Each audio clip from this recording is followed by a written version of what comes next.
총을 든 하마스 대원이 가자시티의 한 건물로 들어갑니다. 대전차용 로켓을 든 대원의 모습도 보입니다. 공중에서 이들의 움직임을 추적한 이스라엘군은 여지없이 폭격을 가합니다. 곳곳에서 시가전이 펼쳐지고 지하터널 폭파 작업도 계속되고 있습니다. 전쟁 100일째를 맞았지만 이스라엘의 하마스 소탕 작전은 여전히 진행형입니다. לא עוצרים עד שמנצחים. אסור לעצור את המלחמה עד שנשלים את כל יעדיה. 아이를 먼저 떠나보낸 엄마가 마지막 작별 인사를 건넵니다. 병원 앞마당엔 같은 처지인 사람들이 부지기수입니다. 난데없는 공격에 집이 처참하게 파괴되고 사랑하는 가족이 죽거나 다치는 일이 거의 매일같이 되풀이되고 있습니다. كانوا قاعدين آمنين في بيتهم كل واحد بزوجته بأولاده منيح كل الإخوة يعني كليتهم قاعدين بتعشوا 지난해 10월 7일 하마스에 납치된 아들을 기다리는 어머니의 일상도 바뀌지 않았습니다. 하루하루 지나온 날을 손꼽으며 하염없이 석방 소식만 기다립니다. 105명은 지난해 11월 가까스로 풀려났지만 130여 명은 여전히 억류 중입니다. Count up, I think, usually is very painful. This is obviously, and for all the hostage families, it's an excruciating count up. 하마스의 기습에서 비롯된 전쟁이 100일째를 맞은 가운데 가자 지구에서만 2만 4천 명에 육박하는 사망자가 발생했습니다. 이스라엘 희생자까지 포함하면 사망자는 2만 5천여 명에 달합니다. 국제인권단체는 가자 지구에서 하루 평균 10명 이상의 어린이가 한쪽 또는 양쪽 다리를 잃고 있으며 다리 절단 수술을 한 어린이는 1,000명을 넘어섰다고 밝혔습니다. YTN 황보현입니다. 영국 런던 시내 한복판에서 가자지구 전쟁을 멈추라고 요구하는 대규모 시위가 벌어졌습니다. 이들은 팔레스타인에 대한 연대 메시지와 함께 즉각적인 휴전을 촉구했습니다. People coming out every weekend saying a basic thing, just cease fire.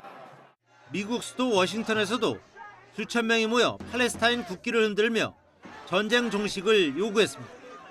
집회 참가자들은 조 바이든 미국 행정부가 친이스라엘 정책을 펼치면서 이스라엘의 강경 노선을 막지 못하고 있다며 강력 비판했습니다.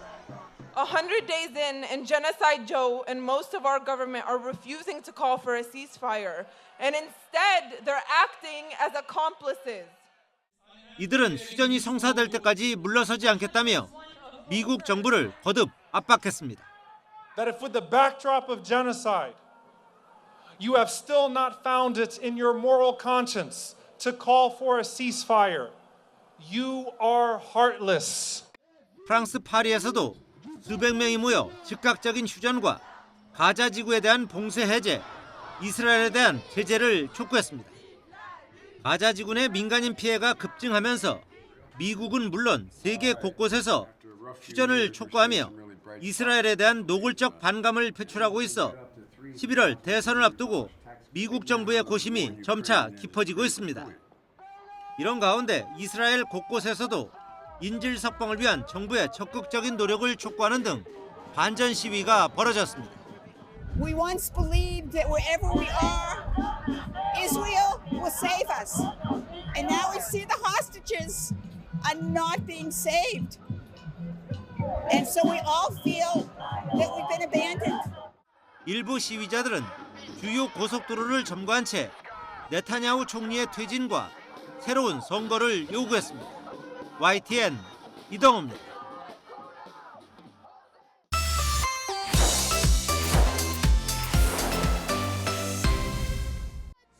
제16대 타이완 총통 선거에서 친미 독립 성향 집권 민주진보당의 라이칭더 후보가 승리했습니다. 개표 시작부터 친중 국민당 허우유이 후보를 줄곧 앞선 끝에 40%대 득표율로 90여 만 표차로 당선됐습니다. 개표 결과 3위 중도 민중당 커원조 후보가 360만 표 이상을 얻은 것으로 나타남에 따라 야권 후보 단일화 무산이 라이칭더 후보의 결정적 승인이 됐습니다. 친중 허우유이 후보 당선을 위한 중국의 군사적 위협과 경제적 압박과 국민당 마인주 정 총통의 친시진핑 발언이 타이완 유권자들의 반발을 샀습니다. 차이잉원 현 총통 체제에서 8년을 집권한 민주당은 라이칭도 후보 당선으로 타이완 정치계에서 이어진 이른바 8년 주기 교체 공식을 깨고 12년 집권에 성공했습니다. 1959년생인 라이칭도 당선인은 가난한 광부의 아들로 자수성가한 입지전적 인물입니다. 라이칭도 당선인은 오는 5월 20일 타이완 제16대 총통으로 취임합니다. 친미정책 계승 입장을 밝혀온 라이칭도 당선인은 당선 확정 후 기자회견에서 중국 위협으로부터 타이완을 보호할 것이라고 다짐했습니다. 在民主和威权之间，我们选择站在民主这一边。中华民国台湾会继续和国际民主盟友并肩同行。 친미 후보 당선에 따라 양안 관계 긴장 고조가 예상되는 가운데 중국 정부는 타이완 주류 민의를 대변한 것이 아니고 중국과 타이완 통일은 필연적이라는 선거 결과 관련 입장을 내놨습니다. 바이든 대통령은 미국은 타이완 독립을 지지하지 않는다는 원론적 입장을 밝혔습니다. 하지만 중국 앞마당 타이완 해협에 대한 미국의 영향력이 높아지면서 미중 갈등도 커질 것으로 예상됩니다.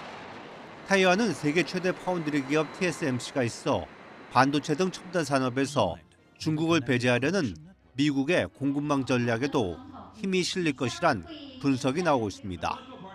YTN 종수입니다. 덴마크 여왕 마르그레테 2세가 퇴위 선언문에 서명합니다.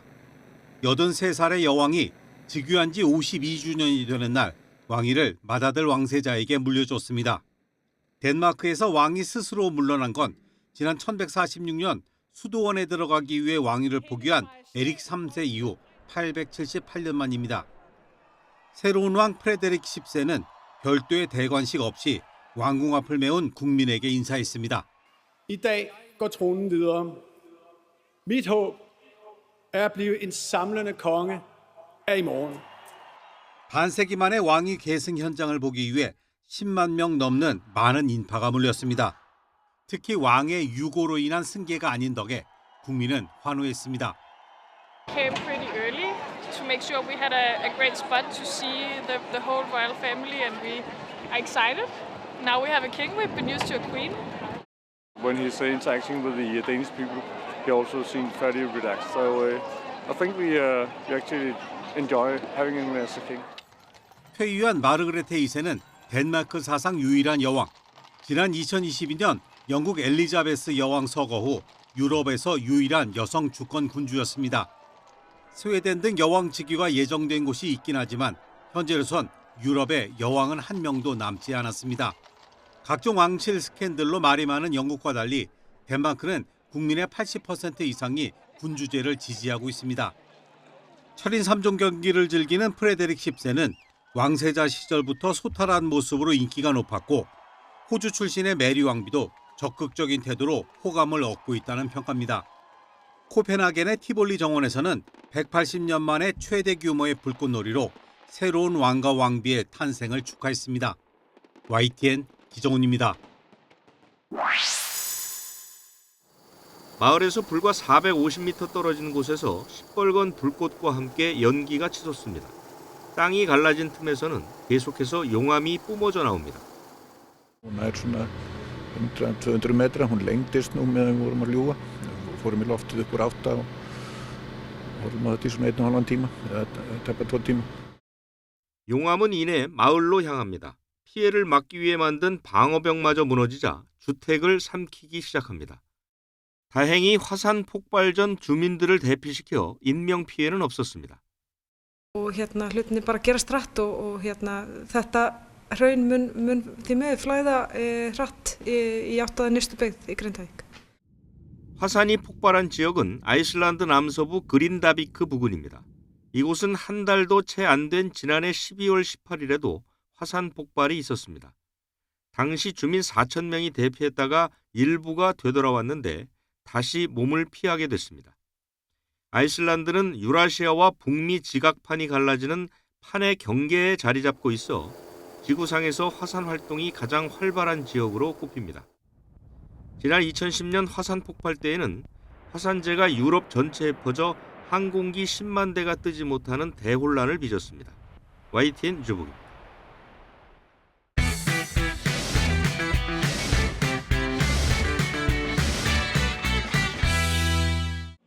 서울대학교가 내년도 문을 열게 될 학부대학의 설립추진단 첫 회의를 열었습니다. 학부대학은 1, 2학년에게 전공 구분 없이 토론과 프로젝트 중심의 융합교육을 하는 곳으로 서울대 학내혁신 프로젝트의 핵심입니다. 대전환의 시대를 맞이해서 과학과 기술과 인간과 사회가 다시 연결되어서 우리가 당면한 문제들을 해결해야 될 때입니다. 그런데 최근 교육부가 무전공 정원 확대를 조건으로 대학 혁신 인센티브를 20%포인트나 올리면서 서울대 추진단도 모집 정원부터 교육과정 확대까지 더욱 적극적으로 검토하기 시작했습니다. 고려대와 서강대, 단국대도 교육부 발표 뒤 자유전공학부 정원 조정 논의에 들어갔고 연세대는 무전공 선발 검토위 구성을, 서울시립대는 내부 설명회 일정을 확정했습니다. 다른 대학들도 속속 의견 수렴에 나서는 중이라 오는 4월 대학 모집 요강 발표 때 자유전공 정원이 예상보다 늘어날 가능성이 커졌습니다. 하지만 교육부가 갑자기 자유전공을 늘려야 돈을 준다고 통보하면서 대학 내에선 혼란과 불만도 터져나오고 있습니다. 교육부 기준대로면 자유전공 정원을 대학별로 수백 명씩 늘려야 하는데 자유전공생을 늘리는 만큼 다른 학과는 줄여야 해 단기간에 밀어붙일 경우 갈등이 커질 수 있고 갑자기 자유전공 수백 명을 선발해 교육하고 관리할 시스템을 구축하기 벅차다는 겁니다. 전공 선택 시기가 되면 인문학과 기초학문 등이 외면받아 고사할 거란 비판도 높습니다. 취업이 안 된다라도 우리가 지켜야 될 철학이나 역사라든가 문학이라든가 여러 가지 있지 않습니까? 이런 것에 대한 보호를 하는 것이 1차적인 국립대학의 책무인데 그것마저도 이제 신자유주의 어떤 그런 의도로 뺏어가 버리려는. 인기학과 역시 쏠림 현상이 예상되는데 제대로 된 준비 없이 학생 수만 늘 경우 교육의 질 저하가 걱정입니다. 결국 준비가 덜 된 상태에서 무전공 입학만 늘리다가 같은 문제들로 2000년대 초반 사라졌던 학부제 실패 사례를 되풀이할 수 있다는 우려가 나옵니다. YTN 김현아입니다. 지난해 초 위축됐던 부동산 매매 심리는 2분기 들어서 되살아나기 시작했습니다. 고금리에도 주택시장이 회복할 거라는 기대감이 퍼졌기 때문입니다. 특히 내 집 마련을 위해 막차라도 타보려는 이른바 영끌족들도 다시 등장했습니다. 집값이 일단 계속 오르니까 내 집 마련이 더 어려울 것 같으니까 이제 그 영끌이라고 해서 좀 무리하게 대출을 해서 이런 게 좀 많아졌다고 들어요. 금리가 계속 오르니까 이게 다달이 이제 오르니까 이게 좀 너무 많이 좀 부담이 되는 것 같아요. 여기에 시중은행 대출보다 저렴한 금리로 최대 5억 원까지 빌려주겠다는 특례보금자리로는 가계부채 폭증의 도화선이 됐습니다. 결국 뒤늦게 정부가 대출 조이기에 나섰고 그 결과 가계부채 증가세는 다시 숨고르기에 들어갔습니다. 지난달 은행권 가계대출 규모가 11월 대비 3조 1천억 원 증가에 그치며 둔화 흐름을 이어간 겁니다. 특히 주택매매 거래량이 줄면서 주택담보대출의 몸집이 축소된 영향이 컸습니다. 예년보다 안정적으로 관리하고 있다는 게 금융당국의 입장이지만 GDP 대비 가계대출 비율이 여전히 높은 만큼 대출 규제 강화 기조는 한동안 이어질 전망입니다. 당장 다음 달부터 도입 예정인 스트레스 DSR 제도가 대표적입니다. 하반기에 금리가 좀 내려간다고 하니까 그 영향이 가계대출을 늘리는 효과는 있겠지만 금리 수준 자체가 워낙 절대적으로 높기 때문에 아마 가계대출도 좀 더 늘기는 어렵지 않을까. 금융당국은 채무 상환 능력에 기반한 대출 취급 관행이 정착될 수 있도록 유도하는 동시에 오는 2027년까지 GDP 대비 가계부채 비율을 100% 이내로 낮추겠다는 방침입니다. YTN 엄윤주입니다. 79살 김모 씨는 지난해 말 세 종목의 공모주 사전 청약을 권유하는 전화를 받았습니다. 실제 공모가보다 더 싸게 살 수 있다는 솔깃한 제안에 6,500만 원을 투자했습니다. 김유미 팀장입니다. 원래는 15만 원부터 시작인데 5만 원에 이제 구해왔거든요. 80% 정도 먼저 살 수 있게. 하지만 모두 거짓말입니다.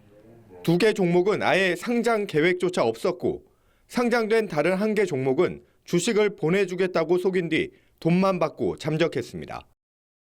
너무 장난이라고 그랬죠. 앞으로 살아갈 일이 아주 탄탄합니다. 지난해 6월부터 상장 첫날 주가 제한폭이 최대 4배까지 확대되면서 공모주 청약이 과열되자 이를 노린 사기가 기승을 부리는 겁니다. 아니요, 그렇게 못합니다. 이런 전화가 상당히 많이 와서요. 저희 회사도 경찰 신고를 해놓은 상태고요. 피해가 속출하자 금융감독원은 소비자 경보를 발령했습니다.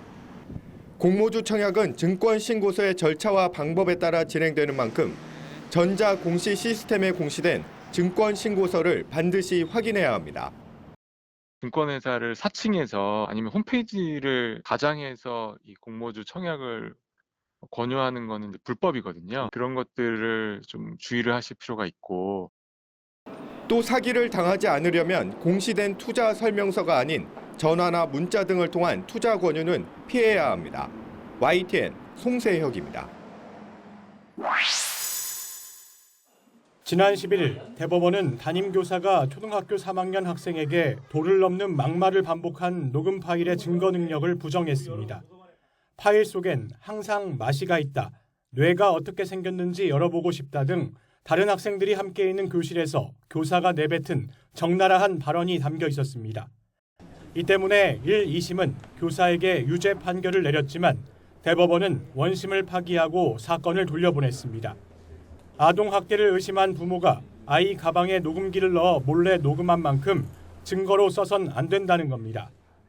교사가 교실에서 수업 시간에 한 발언은 타인에게 공개되지 않은 대화로 봐야 하고 부모라도 당사자가 될 수 없어 녹음 자체가 불법 증거란 판단입니다.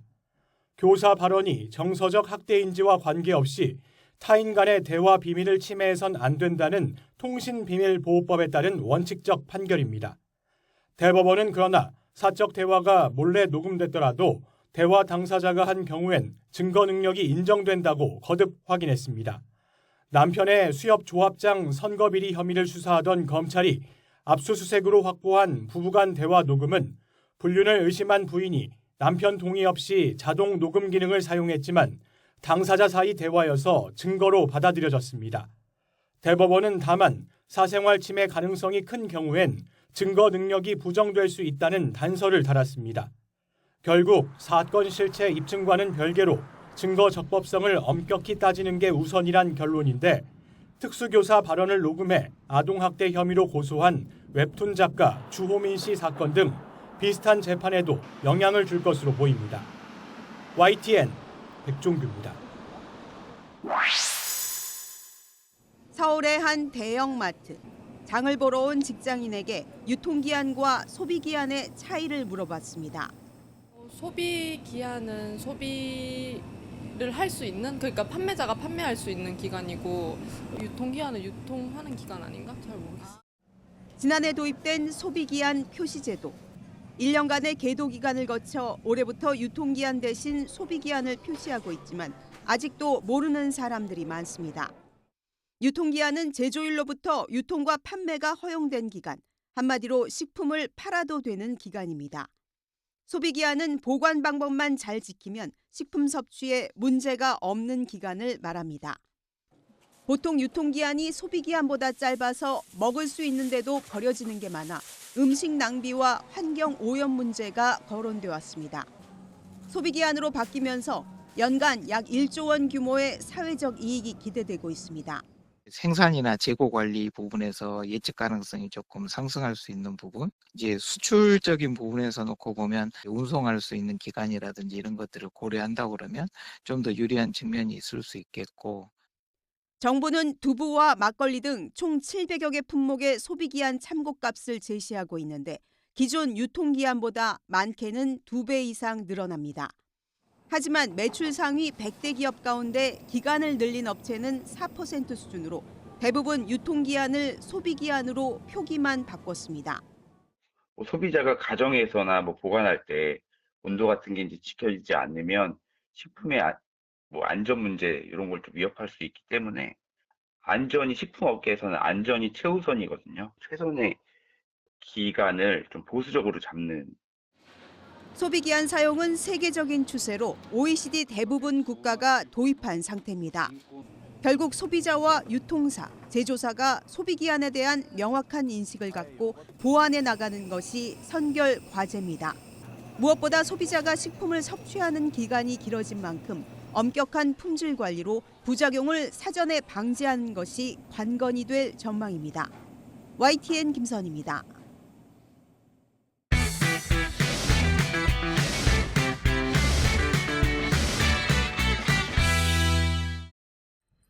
마치 롤러스케이트를 타듯 빠른 속도로 걸어갑니다.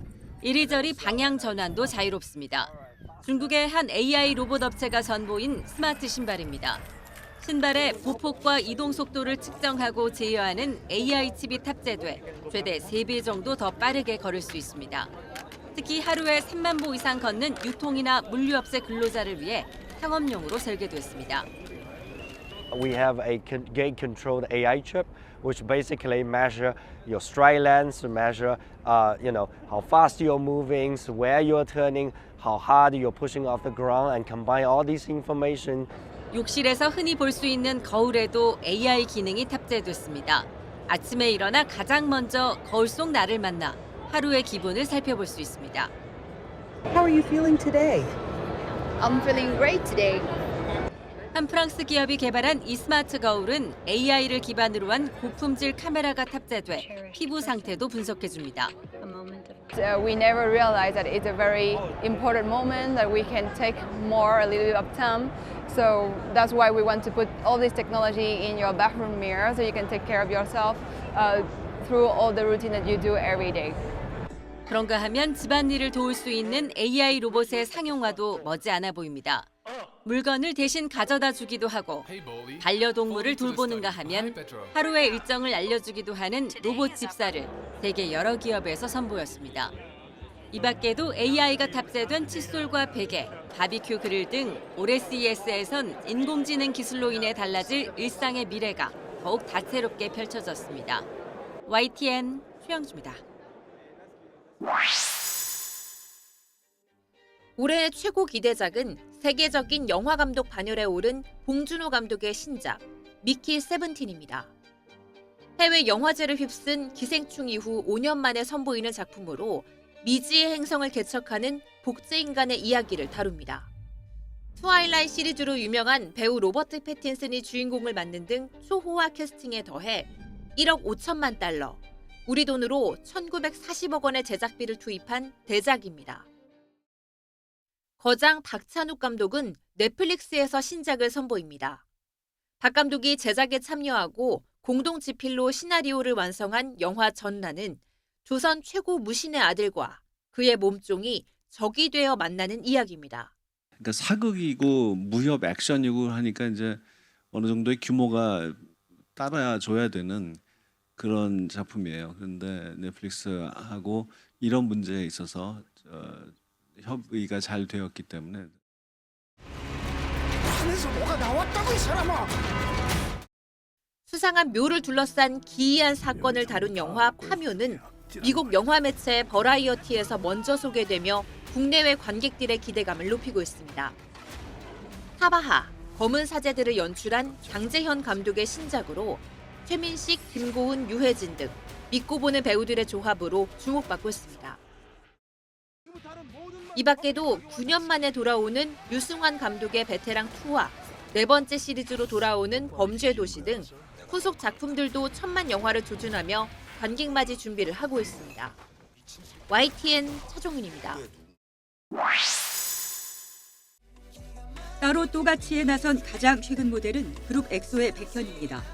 SM엔터테인먼트와 전속 계약은 유지하되 첸백씨 유닛 활동과 타민 개인 활동을 새로 만든 독립 레이블을 통해 진행하기로 했습니다. 블랙핑크도 조건은 다르지만 소속사였던 YG와 팀 활동에 대해서만 재계약했다는 소식을 전했고 최근 규현까지 소속사를 옮기면서 슈퍼주니어도 같은 행보가 예고됐습니다. 뮤지컬도 제가 11월 말에 끝냈고 또 앨범 준비도 같이 하고 또 슈퍼주니어 활동도 같이 하다 보니까 좀 사실 녹음할 시간이 없었어요. 그래서 이런 움직임엔 수익금 배분 문제가 여전히 크게 작용하고 있지만 달라진 제작 환경도 한몫한다는 지적입니다. 좋은 곡을 고를 수 있는 감각만 가지고 있으면은 얼마든지 전 세계 최고 A급의 곡들을 수급을 할 수 있고 그걸로 음악 제작을 하고 또 팬들과는 이 SNS라든가 이런 대중적인 수단을 가지고 실시간으로 소통을 할 수 있기 때문에 가요계의 새로운 흐름이 될 거란 전망도 많습니다. 가수들 입장에선 다음 단계를 모색할 때 실패에 대한 부담을 덜 수 있고 기획사로선 인기 그룹을 계속 소유할 수 있다는 장점이 있어서 서로에게 윈윈이 될 수 있기 때문입니다. 하지만 팬들이 이전 같은 충성도를 보내줄지는 미지수입니다. 팬 입장에서는 그룹 활동을 많이 기대할 수가 없겠죠. 지금 뭐 사례들도 나오고 있지만은 각자 멤버들이 이제 독립을 한 경우에는 그룹 활동이 정말 뭐 몇 주년 해가지고 뭐 한번 모인다든지 이런 경우가 외에는 쉽지가 않아요. 올해 21살이 된 그룹 동방신기가 최근 활동을 재개했지만 그동안 가요계에서 연차찬 아이돌 그룹의 활동은 쉽게 볼 수 없었습니다. 그런 만큼 따로 또 가치의 물꼬가 터진 가요계에서 업계는 어떻게 판을 더 열어갈지, 시장은 어떻게 반응할지 주목됩니다. YTN 김정우입니다. 야수파 창시자이자 피카소와 함께 20세기 위대한 화가로 꼽히는 마티스의 작품 이카루스입니다. 그리스 신화에서 하늘을 날다 추락한 이카루스의 상황을 물감 대신 색종이를 잘라붙여 단순하게 표현했습니다. 마티스는 암투병하던 인생 후반기에 붓 대신 가위를 잡고 색종이를 잘라붙이는 컷아웃 기법의 걸작들을 남겼습니다. 제주 특별전에는 이 기법의 수작인 재즈 원본이 공개돼 관람객들의 눈길을 끌었습니다. 마티스는 이 방식으로 회화뿐만 아니라 그래픽 디자인에도 큰 영향을 끼쳤습니다. 색채의 화가 라울 디피는 푸른색을 주로 사용하며 경쾌하고 밝은 느낌의 작품들을 그렸습니다. 피카소가 극찬할 정도로 회화에서 뛰어난 재능을 발휘한 디피는 일러스트와 직물 디자인에서도 맹활약을 펼쳤습니다. 디피가 디자인한 패턴은 지금도 사용되고 있을 정도로 뛰어난 감각을 보여줍니다. 라울 디피는 이제 프랑스를 대표하는 어떤 전방위적인 예술가입니다. 회화뿐만 아니고 판화, 직물, 그리고 일러스트레이션까지 미술 전반적인 부분을 전부 다 다룰 수 있는 종합 예술가이고요. 이번 특별전에는 듀피의 대표작 백예점과 함께 1937년 파리 박람회 때 그린 대형 벽화 전개 요정을 10분의 1로 줄인 석판화 원작도 감상할 수 있습니다. 동시대를 살아가며 회화 이외 부문에도 많은 영향을 끼친 마티스와 듀피의 특별전은 오는 4월 7일까지 제주 도립미술관에서 열립니다. YTN 고재영입니다.